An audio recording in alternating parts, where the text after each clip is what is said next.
देखो जदि आम देखिए आम बर्तमान अच्छु जाजपुर जिलार धर्मशाला और जारका बजार जो कहते जारका बजार गली पोल तले बर्तमान अच्छु मुझे सीधा सड़क चित्र देखेबी ये हूँ चित्र ये जगह पर देखिए ये पाखापाखि सब समय दहीबरा गुपचुप ये भाव अनेक जिन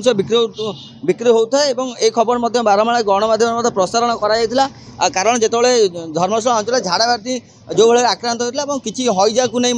जो लोक मान पॉजिटिव चिन्हट कराइला से प्रक्रिया पर यदि आज देखा 2 दिन है फूड डिपार्टमेंट पक्षर जहाँकि चढ़ाऊ कराला आज जब कह आज यही अंचल में फूड डिपार्टमेंट पक्षर एक चढ़ाऊ कराई चढ़ाऊ हवा फल किसी जलिका दुकान सैंपल मिठा जी कह मिठा बरा सिंगड़ा आदि से जो मैंने आसते निरापत्ता अधिकारी मैंने खाद्य निरापत्ता अधिकारी मैंने संग्रह कर नहीं परीक्षा करने और से प्रभाव में आज देखिए ये जगह देखो फाँका रही तो जेहेतु ये अंचल झाड़ा बांटर जो भाई संख्या बढ़ी बढ़ी चलती तेणु डिपार्टमेंट पक्ष व्यापक व्यवस्था आज करा ये होता से चित्र देखुले तो यापर आगामी दिन में अनेक जगह पर यही भाई गुपचुप जब कह दहीबरा आलुदम मान बिक्री होगी जब फूड डिपार्टमेंट पक्ष चढ़ाऊ कराए तेज हुए तो किसीटा ये रोग जो भाई संक्रमण बढ़ुची हुए तो कमी पारे। Jajpur Dharamshala Subhash Mohanty Dharitri live. Boarding completed. Nurture,